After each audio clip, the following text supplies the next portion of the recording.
Ariel lived on the fringes of the sprawling metropolis, a quiet life surrounded by thick woods and the occasional whisper of the wind.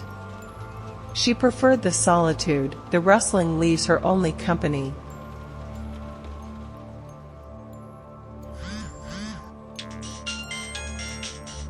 That was until the phone rang. It started innocently enough, a number she didn't recognize, but curiosity got the better of her.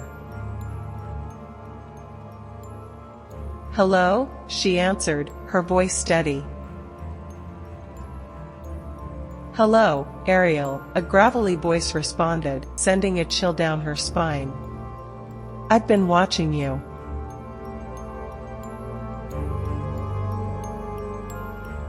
Panic gripped her heart, but she forced herself to stay calm.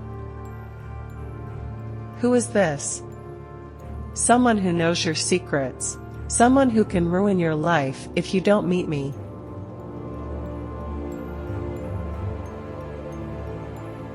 The caller's tone was cold and unwavering. Ariel's mind raced. She had always been careful and kept to herself. What could he possibly know? But as days turned into weeks, the calls continued, each more menacing than the last. He knew things, details about her life, her routines, even her fears.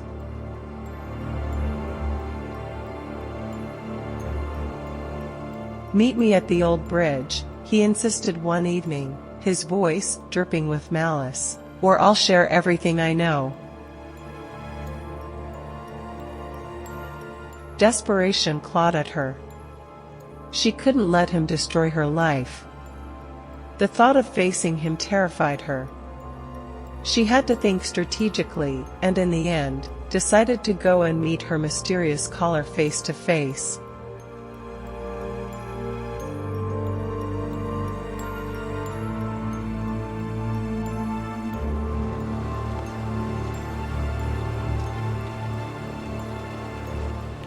On the meeting day, Ariel arrived at the dilapidated bridge just before sunset. The air was tense, shadows lengthened as the sun dipped below the horizon. She spotted him lurking in the distance, his figure obscured by the twilight.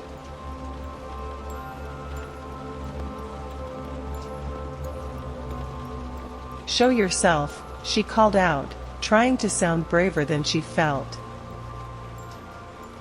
He stepped forward, his face hidden beneath a hood. "You're brave for coming here. Most wouldn't have dared." "I'm not afraid of you," she lied, her heart pounding. "Oh really? Let's see how brave you are." He pulled out a small device, a flash drive. "This contains everything I know about you. Your secrets. Your past. All of it."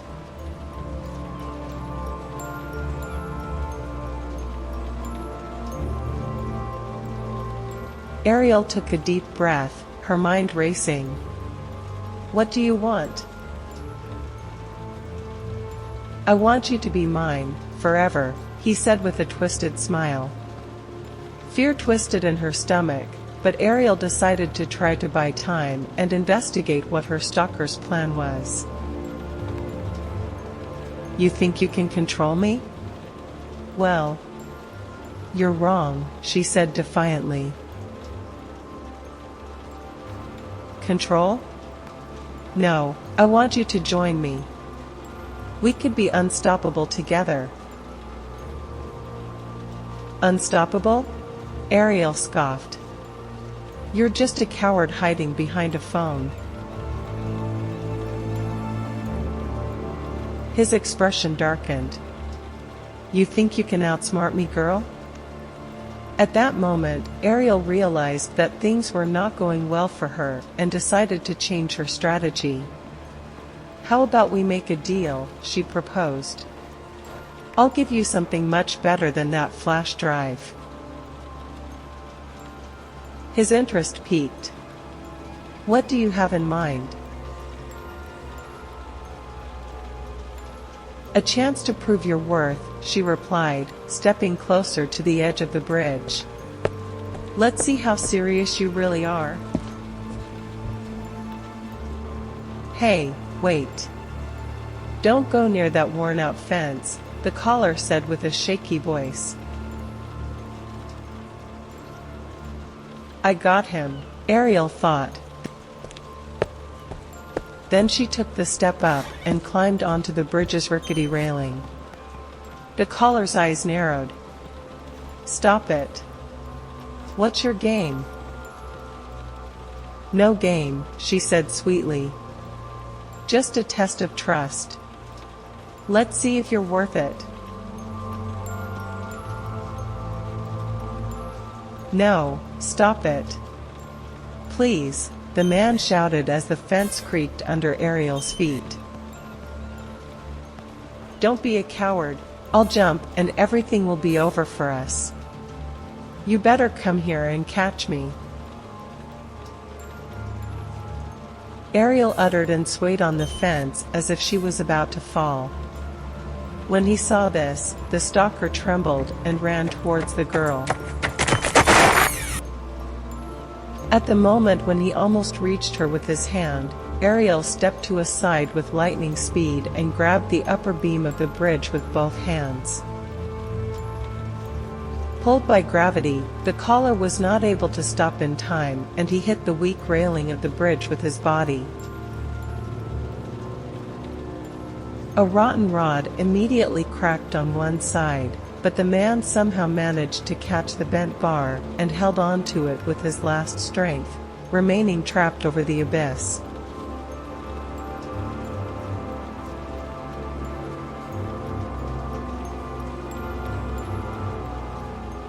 "Ariel, Ariel, please help me.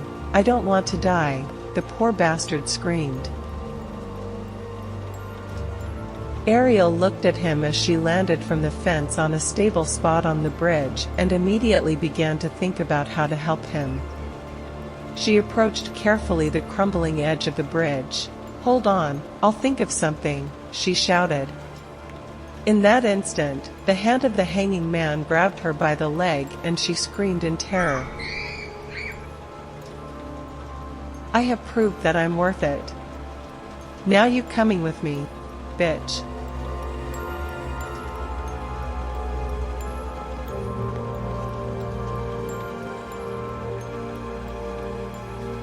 As the weight gently dragged her down, Ariel flailed her arms, trying to grab onto something.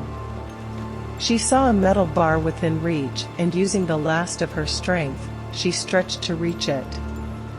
The curved rod fell out of her hand several times as she fought to keep herself secured on the crumbling edge and not fall to a certain death. When she finally safely gripped the bar, she glanced at her stalker one last time.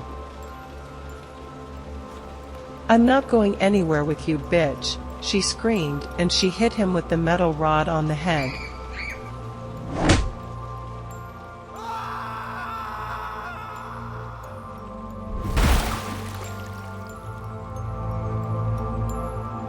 He screamed as he fell into the dark waters below.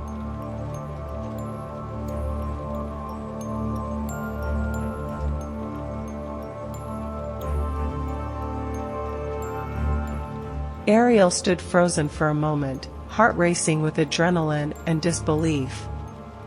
Then she turned and ran back through the woods, her breath coming in ragged gasps. Later that night, as she lay in bed, she replayed the events in her mind. She had outsmarted him, the caller was gone, swallowed by his arrogance. But as dawn broke over the horizon, a thought nagged at her. Did everything have to play out like this? Although everything ended well, the black cloud of bad thoughts still surrounded her. Crushed and under the impression of past events, she reached for her phone to check the time, and then she noticed a new message blinking on the screen. "This isn't over."